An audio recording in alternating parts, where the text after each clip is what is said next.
Quand on parle de marketing, on a tout de suite en tête les pubs qu'on voit à la télé, sur Internet, partout. Mais si tout ça, ce n'était en fait que la pointe de l'iceberg?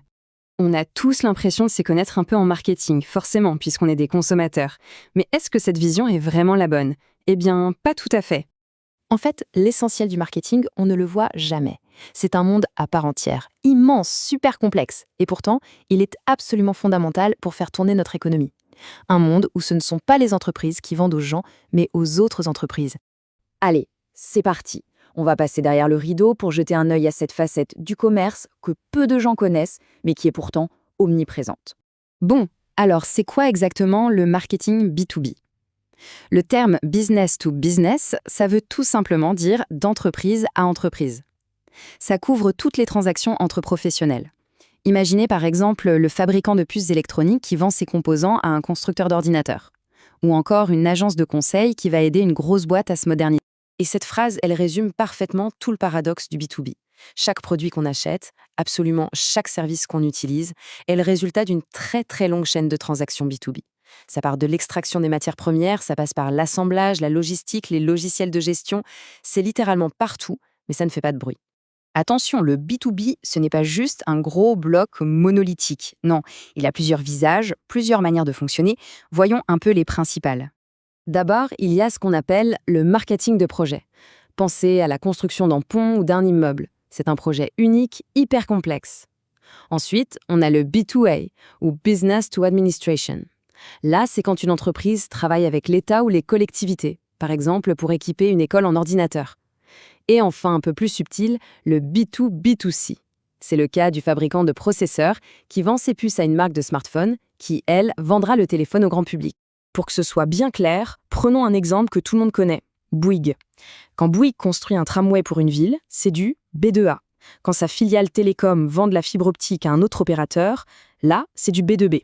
Et quand Bouygues Immobilier vend une maison à un couple, eh bien, c'est du B2C. On voit bien une seule et même entreprise, mais 3 stratégies marketing totalement différentes. Ok, maintenant que les bases sont posées, il est temps de faire le face-à-face. B2B contre B2C. Quelles sont les vraies différences qui opposent ces deux mondes? La toute première différence, et elle est taille, c'est la proposition de valeur. En B2B, on ne vend pas juste un produit. On vend une solution complète, souvent sur mesure. Ça inclut la formation, la maintenance, le conseil. L'objectif, c'est de résoudre un problème métier complexe. En B2C, c'est beaucoup plus direct. On vend un produit standardisé pour répondre à un besoin personnel ou à une envie. Et le client alors? Radicalement différent aussi. En B2B, on s'adresse à un groupe de professionnels, des ingénieurs, des acheteurs, des directeurs. La décision prend des mois, elle est basée sur des critères très rationnels. En B2C, la décision est individuelle, bien plus rapide et souvent très influencée par l'émotion, le désir, l'impulsion du moment. Ce tableau y résume bien le match. Regardez la distribution. En B2B, c'est souvent de la vente directe qui demande une vraie expertise technique. En B2C, on passe par des magasins ou le e-commerce. La communication, en B2B, elle est très ciblée, on cherche à construire une relation sur le long terme. En B2C, on vise la masse avec de la pub pour construire une image de marque. Pour faire simple, le B2B, c'est un marathon de négociation. Le B2C, c'est un sprint vers le panier d'achat. Bon, c'est bien beau tout ça, mais au fond, pourquoi c'est si important de faire cette distinction? Qu'est-ce que ça change concrètement? S'il ne fallait retenir qu'une seule chose, ce serait ça. Le marketing B2B est fondamentalement relationnel. Le but, c'est de bâtir une relation de confiance qui va durer des années. Une vente, ce n'est que le début de l'histoire.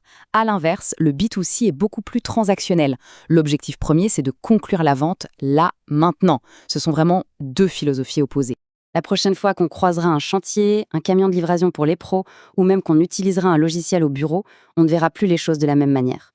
On verra ce fameux monde caché du commerce B2B qui maintenant n'est plus si invisible. La vraie question, c'est où d'autres va-t-on commencer à le remarquer ?